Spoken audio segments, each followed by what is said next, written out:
Good afternoon. Yeah. Still awake? Yeah. Very good, very good. Yeah, so we'll have a little fireside chat here with Cindy from Alibaba. Yeah.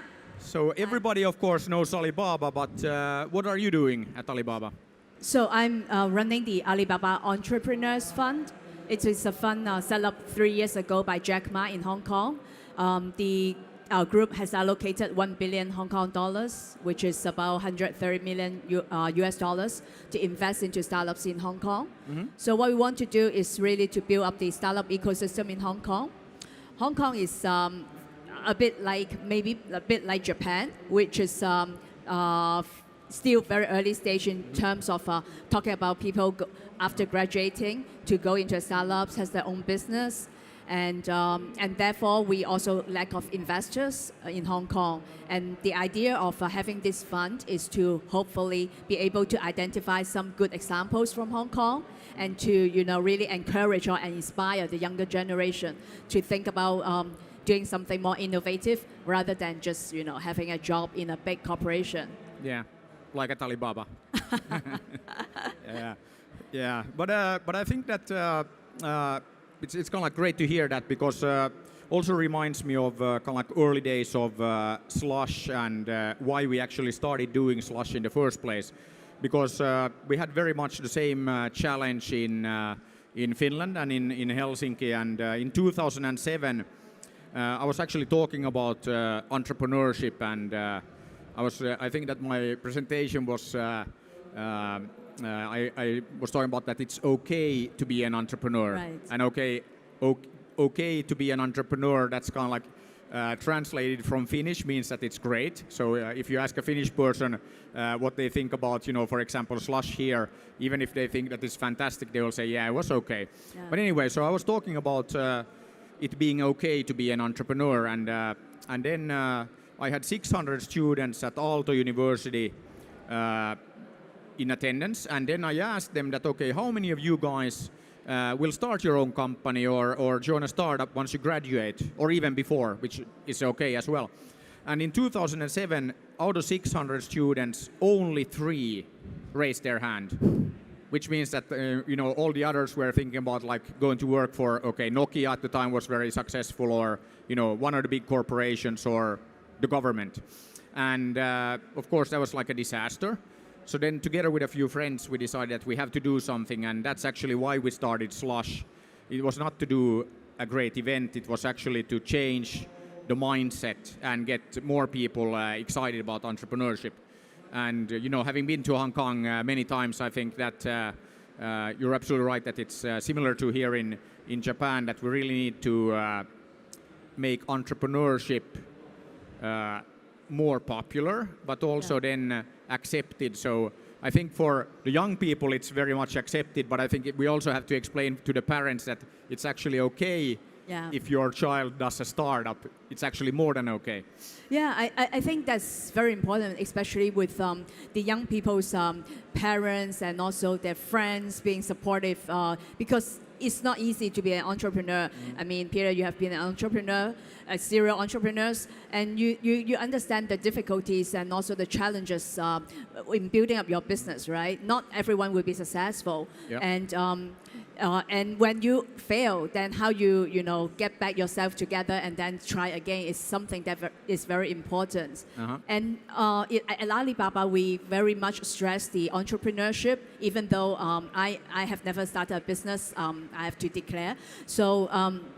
But in Alibaba, the entrepreneurship that we are trying to promote is be able to step out of your comfort zone and be able to challenge yourself. So which is important, no matter you are starting up your own business or not. And this is one of the things that we hope to change the mind share of the people or the younger generation in Hong Kong or in the world. Mm-hmm. Yeah, and I think that's actually a very good point. I think that kind of like the entrepreneurial attitude and spirit, that it's not kind of like some kind of thing that is exclusive to startups.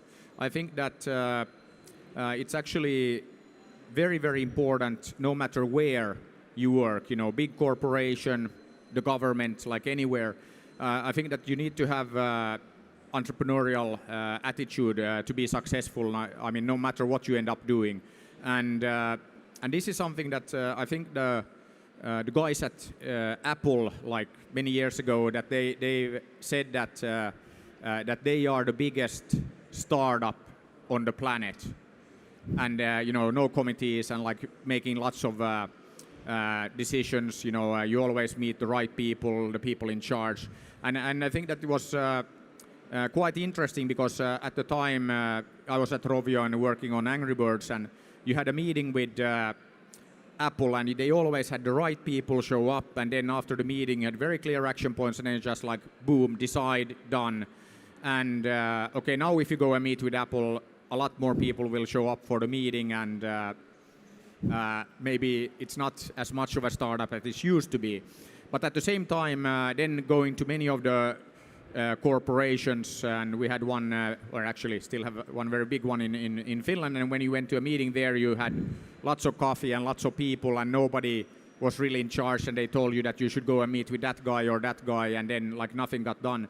So I think that in any company, no matter big or small, you need to have this kind of entrepreneurial attitude of like getting things done, and not like saying that that you should go and talk to that person and he or she will help you, but really making sure that things happen and not kind of like hiding from the responsibility. So it's like, for me, entrepreneurship is about taking ownership and making sure that things get done.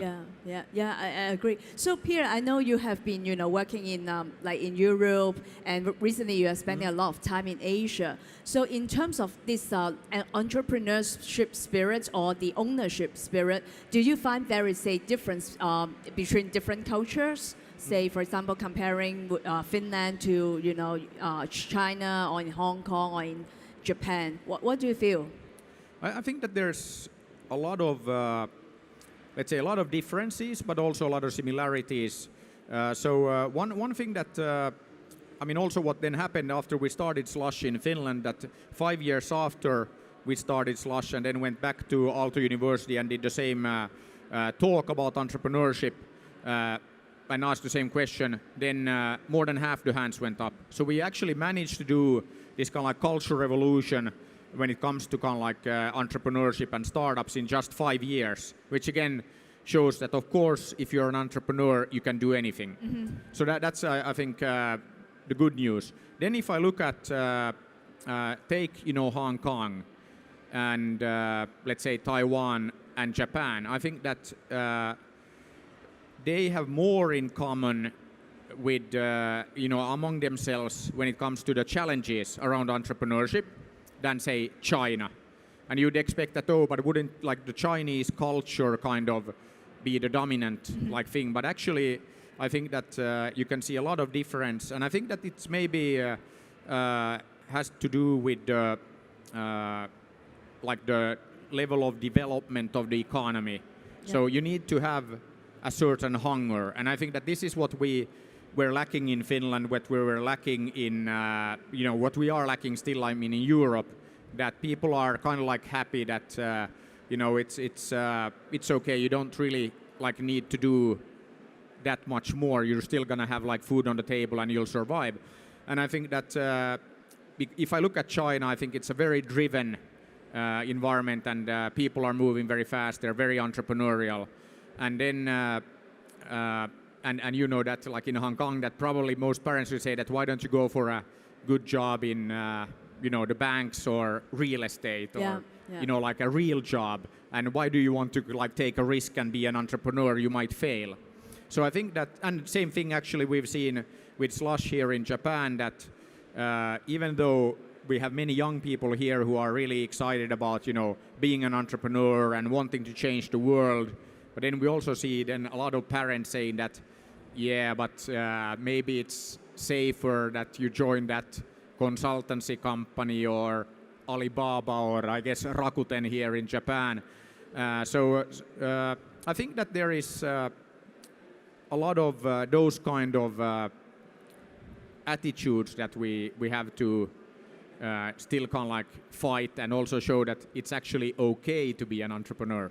Yeah, I think I mean, entrepreneur is themselves. Personally, they have to have this spirit and also the environment. But also as a startup itself, I guess we were talking about at the back about this at the backstage. We sometimes feel that companies, startups like in Asia, like in Japan, in China, because the market is quite big already, so they will be.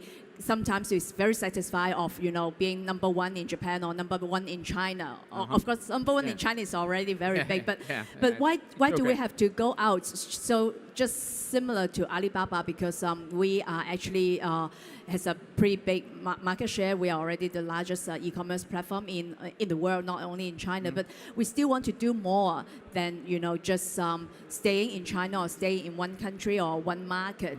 And I think. I would encourage startups to also think that way, because just conquering one country or one market may not be enough. With the technology itself, with the evolution of technology, it's easier to tap into other markets. So it's really a shame if you just give up on that opportunity. And vice versa, people can usually, even you are number one right now, you can have newcomers to the markets with the ease of technology, with more innovation. So I think there are two levels, right? Personally, and also for the company itself, we have to really think out of the box, be more, have a bigger picture, and maybe even bigger picture than 20, 30 years ago. Yeah. And I think that this is one area where, like being from Finland, obviously we're a very small country, like 5 million people. So for us, we always have to go outside, because, being number one in Finland is the same as being number one in small neighborhood in Hangzhou or Shanghai. Or in Hong Kong. Yeah, or Hong Kong, yeah. And of course, everybody understands that that's, it's okay, but it's not fantastic. And I think that it's actually very cool to look at what's going on. And I think now being here at Slush here in Tokyo and having, of course, this event, it's in English. And we have not only local people from Japan, but we have people from Hong Kong, from China, from the US, from all over Europe. And I think that more and more we're living, of course, it's always been global, but in many other places, it's been enough that, okay, if you are number one in China, why bother going anywhere else? And same thing actually is true in the US, but then because of the kind of like, let's say, the benefit of the English language, right, and also that all of us grow up watching, like the American movies and American TV series and things like that, that you can't like, if you are an American startup, you can't like get the global, or at least like the English-speaking global, you can't like get served to you automatically. You don't really need to do much. You just put it on the internet and it's like, okay, it's in English, so then, people can use it. And if you're a startup in Japan or in China, it doesn't translate kind of like as easily. So I think that going forward, it's going to be very, very important. Even more important now that you have to think global from the get-go. Yeah. Because otherwise, let's say that even if you are the biggest e-commerce player in, say, Germany or France, what happens, next is that then Alibaba comes there or Amazon comes there, and then, you're dead. So I think that that is kind of like one part of it, that you really need to think about the global market. And then I think also what is great to see players like Alibaba, but also many others, like Tencent, and then you look at now what is happening in India. There's a lot of startup activity and many unicorns being created. And I think that the new thing that we will see more and more is that it's not only the companies started in Silicon Valley, take the Googles and Facebooks and so on, that will emerge as the global leaders, but you will see global leaders emerge from China, from India, hopefully from Europe as well. And I think that that's super exciting for all of us because typically what I always, my background of being, at Angry Birds, I always ask that, okay, who's going to create the next Angry Birds, the next big thing, the next Alibaba? Yeah. And if 3 young guys in Helsinki can create Angry Birds, why couldn't you, anybody here in Tokyo or Fukuoka or Sendai or Hangzhou or Hong Kong? I mean, of course you can. And I think that we just need role models, and we need to have that kind of entrepreneurial mindset and that kind of a very like positive craziness that, I mean, all entrepreneurs are crazy and we think we can change the world. And guess what? We actually can. So I think that, having that global mindset from the beginning is super, super important. Mm-hmm. Yeah, yeah. I totally agree because when our fund selects startups, of course, we have a social mission to help the Hong Kong startups. But at the same time, when we evaluate the business propositions or the teams, we always ask, what is your bigger plan? What is your vision about your business? If you tell me that it is only about Hong Kong, then I don't think any investors will be interested. So you have to think about your theme of your business, but at the same time, how you are going to bring this theme or your service outside of to tap into a bigger markets where you can serve more customers. I think a very important point actually that brought up like the social impact. So I think that I actually think that if you look at startups and you look at all entrepreneurs, so I think that nowadays it's not good enough to just make a great business. I mean, to make a great business, it also has to do good, and it has to have positive social impact. Right. So I think that of course you can separate like social impact and like investment and all of that, but I think that kind of like by definition, all of the investments, all of the activities should have positive social impact. Yeah. Agree. And then Jack Ma always said, when there's a problem that you have a solution to solve it, then there's an opportunity. Exactly. We are looking at to have startups that are able to identify a problem and be able to solve it. And we strongly believe that in this situation, then there will be opportunity, and not only for making money, but also be able to help people to live better. And I think that this is also important, that there is no conflict in that doing good and making lots of money. Mm-hmm. I think that it's of course, if you're making the world a better place, of course, why shouldn't you be rewarded? And I think that the only way to actually change the world is to make sure that whatever you're doing, that it's a sustainable business. I mean, if it's a charity, charities come and go, but businesses are around, hopefully, I mean, for most of us, like forever. So I think that that's another thing, that not only a business, but like a sustainable business. And of course, that means that it also does good. But for the planet. I don't agree with you, Peter. Charity may not be come and go because the fund that I am running is also a charity fund, but we run it in a commercial way. But that is how we want to be sustainable. So if there is any, profit from the investments, then we'll plow back to the fund, so it continues to be sustainable. That's exactly the point I was trying to make, was that, and what you're doing is actually. Okay, you might call it a charity, but I mean, you're running it as a business. You're investing. Hopefully, you get like a few nice exits, and then you reinvest. But still, you're running it as a business. And I think that a big problem that I see with a lot of like charities and like a lot of that they are not run very professionally. Mm-hmm. Okay. So I think that that's kind of like the whole point, that the most sustainable way of doing things is actually through business, because then. Exactly like in your case, you will make some money that you can reinvest and you can do even more good. So I think that doing this as a business, and there's like no conflict between business and doing good and doing the right thing. Totally agree, because I think there's no conflict, right? Actually, there's a lot of research, especially by Michael Porter. Dr. Michael Porter also mentioned about corporations who has a social impact or social mission in their business actually usually outperform those who are only very profit driven.